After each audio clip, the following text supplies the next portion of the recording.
दोस्तों, अगर मैं आपसे पूछूं कि हिंदुस्तान के अलावा वो कौन सा देश है जहां हिंदू लोग काफी ज्यादा रहते हैं, आई एम श्योर आप कहेंगे नेपाल, बांग्लादेश, श्रीलंका या फिर यूएस। लेकिन दोस्तों, इन सब के अलावा एक बहुत ही खूबसूरत देश है जहां हिंदुओं की संख्या बहुत है, और वो देश है मॉरिशस। अफ्रीका का ये एकमात्र देश है जहां हिंदू बहुसंख्यक है, और ये बात इस देश को काफी दिलचस्प बनाती है। ये देश इतना खूबसूरत है कि इसे किसी ने इस तरह शब्दों में बयां किया है। ईश्वर ने सबसे पहले मॉरिशस बनाया और फिर उसमें से स्वर्ग की रचना की। तो फिर दोस्तों, बिना किसी देरी के चलते हैं आज मॉरिशस की एक शानदार सफर पर। हिंद महासागर की गोद में बसा छोटा सा देश मॉरिशस, जिसके अगर क्षेत्रफल की बात की जाए तो लंबाई सिर्फ है 45 किलोमीटर और चौड़ाई 47 किलोमीटर। पोर्ट लुइस मॉरिशस की राजधानी शहर है। ये देश का सबसे ज्यादा आबादी वाला शहर है, जहां लगभग 1.5 लाख लोग रहते हैं। देश का सबसे बड़ा शहर होने के नाते ये प्रमुख बंदरगाह भी है। दोस्तों, अगर हिंदुस्तान के बाहर अगर दूसरा हिंदुस्तान कहीं है तो वो है मॉरिशस। इसे हिंद महासागर में स्थित मिनी इंडिया इसलिए भी कहा जाता है कि यहाँ की 60% आबादी भारतीय मूल के लोगों की है। अब आप सोच रहे होंगे कि भला इतनी बड़ी संख्या में कैसे इस देश में भारतीय लोग हैं? तो चलिए आपको बताते हैं इसका मेन रीजन। बात करीब 1810 की है। मॉरिशस तब ब्रिटिश साम्राज्य का हिस्सा बन गया था। उस समय इस देश की अर्थव्यवस्था मुख्य रूप से कृषि उत्पादों पर ही निर्भर थी। इसलिए गन्ना खेतों में काम करने के लिए बड़ी संख्या में भारत से मजदूरों को लाया गया। हालांकि 1968 में मॉरिशस को ब्रिटिशों से स्वतंत्रता मिली, लेकिन भारत से गए हुए मजदूर वहां परमानेंटली बस गए। भारतीयों को यह कहकर वहां लाया गया था कि इस देश में जिस भी पत्थर को पलटोगे उसके नीचे सोना मिलेगा। भला ऐसा कहीं संभव है कि पत्थर के नीचे सोना छिपा हो?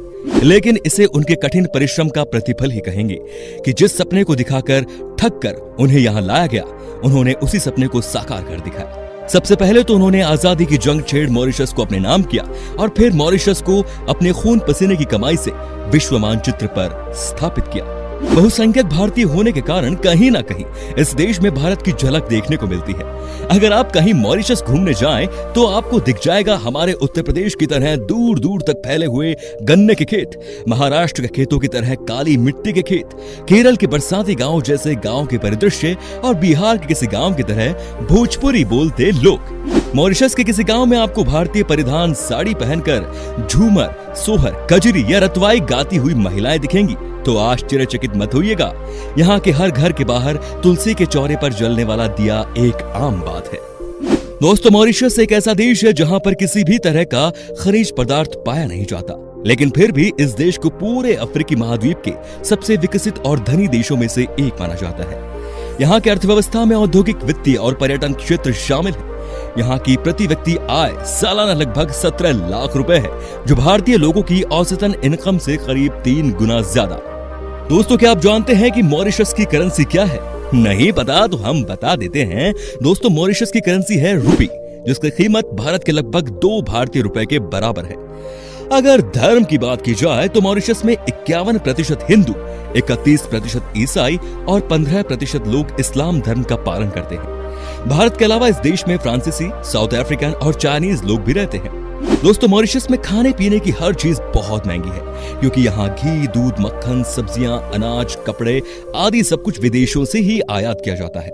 यहाँ ज्यादातर खाने की वस्तुएं दक्षिण अफ्रीका से तथा कपड़े और गहने भारत, जापान और कोरिया से आयात किए जाते हैं। मॉरिशस में प्रमुख बोली जाने वाली भाषा क्रियोल है, लेकिन समाचार पत्र और टीवी शो फ्रेंच में भी प्रसारित होते हैं।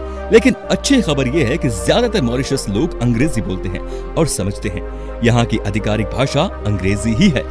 दोस्तों, अगर कोई भी भारतीय दुनिया के अन्य देश में घूमने के लिए जाता है तो टैक्स के तौर पर वीजा का पैसा वहाँ की सरकार को देना पड़ता है।